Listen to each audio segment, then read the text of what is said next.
Am I the a-hole for refusing to repay my ex-wife for supporting me in grad school? I, 36M, never thought I'd be posting on a forum like this, but the situation with my ex-wife, 35F, has reached a level of tension that is starting to make me question my own sanity. Our divorce was finalized 4 years ago, but in many ways, it feels like the ghost of that marriage is still trying to dictate my financial life. To give you the full picture, we were together for nearly a decade, married for 7. We have a son together who is now 4.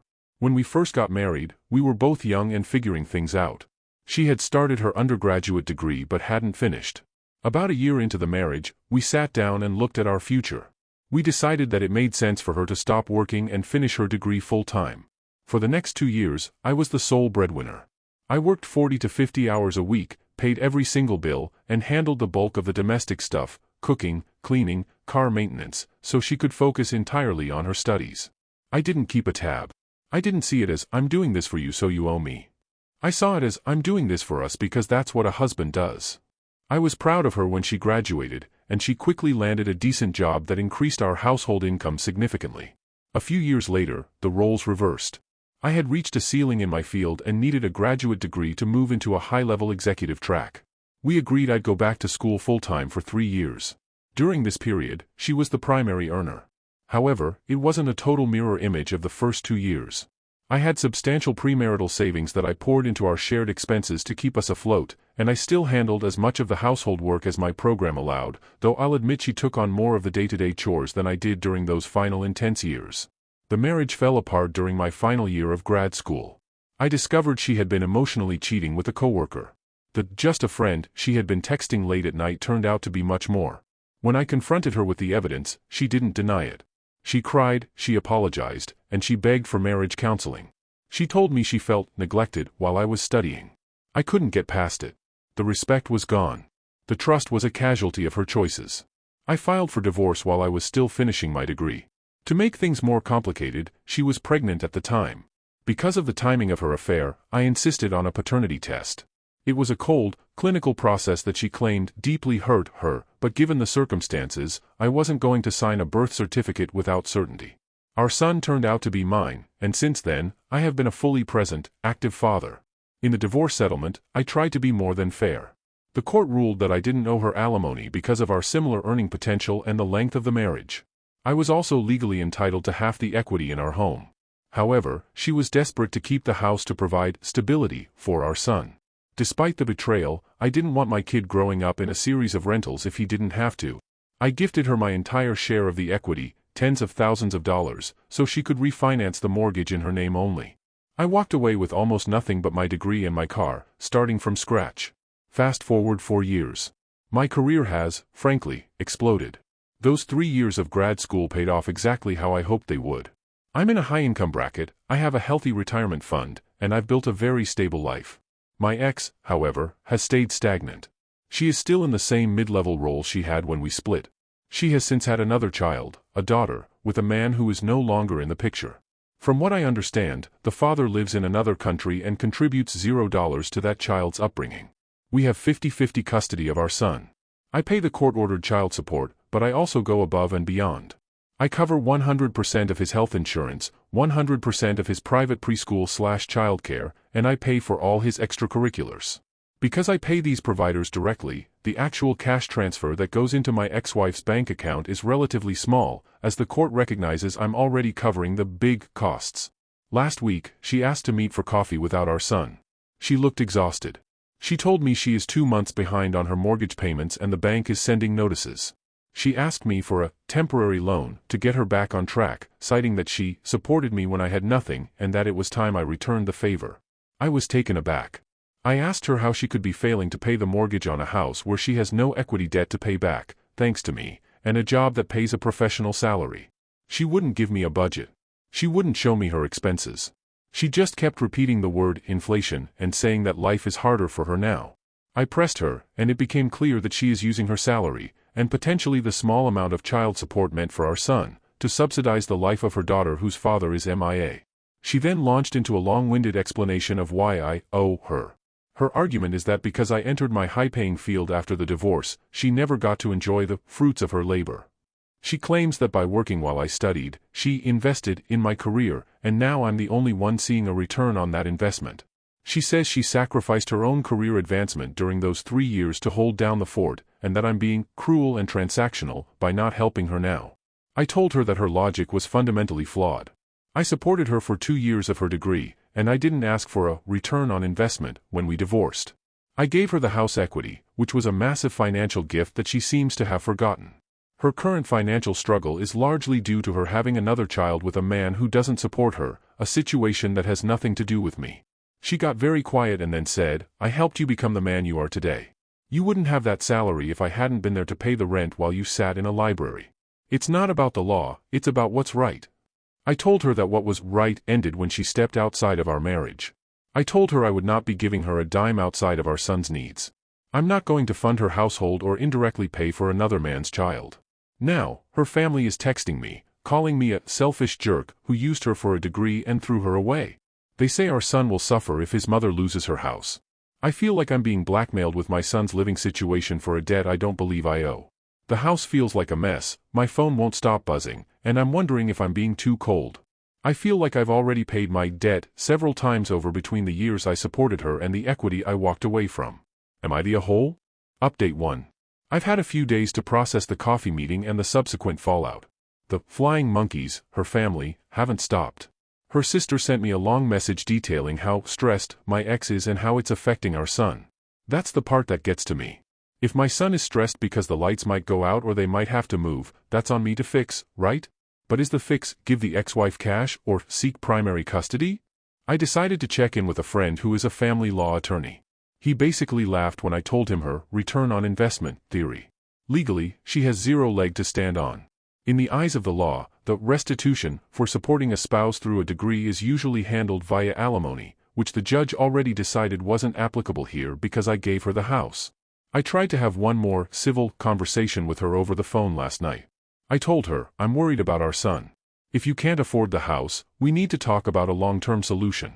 Maybe you sell it, take the profit, which is all mine anyway, and move into something more manageable. She lost it. She accused me of trying to take away the only thing she has left. She told me that I'm rolling in money while she's struggling to buy groceries. Again, I asked for her bank statements.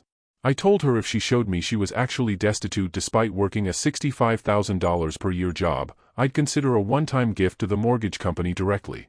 She refused. She said it was degrading to have to show me her private finances. To me, that's a massive red flag. If you're truly about to lose your home, you swallow your pride. The fact that she won't show me where the money is going confirms my suspicion. She's spending a fortune on her new life and wants me to bankroll it. Update 2. Things have taken a turn for the worse. My ex sent me a screenshot of a notice of default on the house. She's officially in the pre-foreclosure stage. I talked to my son yesterday during my parenting time. He's 4, so he doesn't understand much, but he said, "Mommy is crying a lot because the house is broken." It broke my heart. I'm torn. On one hand, I hate her for what she did to our marriage and for the entitlement she's showing now. On the other hand, my son loves that house. It's the only home he's ever known.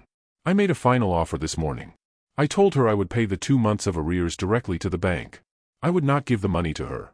However, this comes with a strict condition. We go back to mediation and we legally adjust the custody agreement so that if she falls behind again, I get right of first refusal for primary residency of our son, and she agrees to sell the house.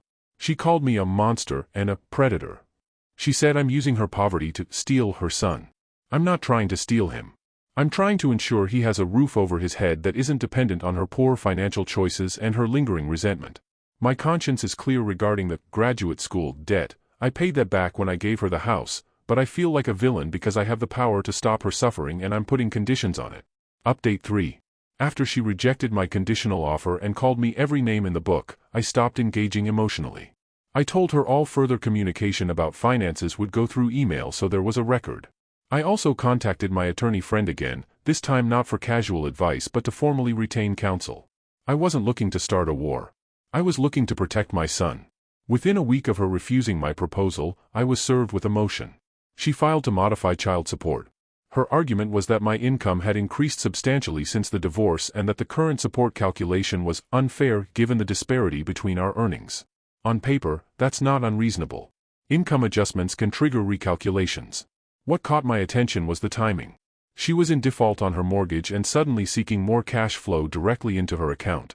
My attorney wasn't surprised. He explained that once someone realizes they can't compel voluntary help, they often pivot to legal leverage. It doesn't mean the claim is illegitimate, but the context matters. We pulled financial records for discovery. That's when things shifted from tense to revealing. Her refusal to show me her finances made more sense once they were subpoenaed. She wasn't drowning because of inflation alone. She had refinanced the house last year to pull out equity. That money wasn't used for emergency savings or paying down debt. A significant portion went toward a new SUV.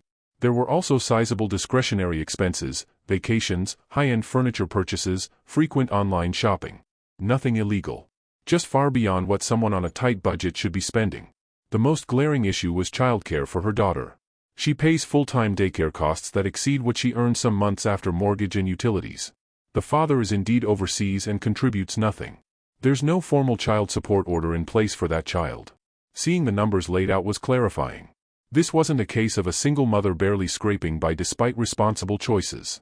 It was someone living beyond her means and assuming I would cushion the fall. The court hearing for temporary modification happened 2 weeks ago. She argued that my success was built on her sacrifice and that equity demanded a rebalancing. She framed my refusal to help as punitive, tied to lingering resentment about the emotional affair. She also implied that my offer to pay the arrears conditionally was coercive.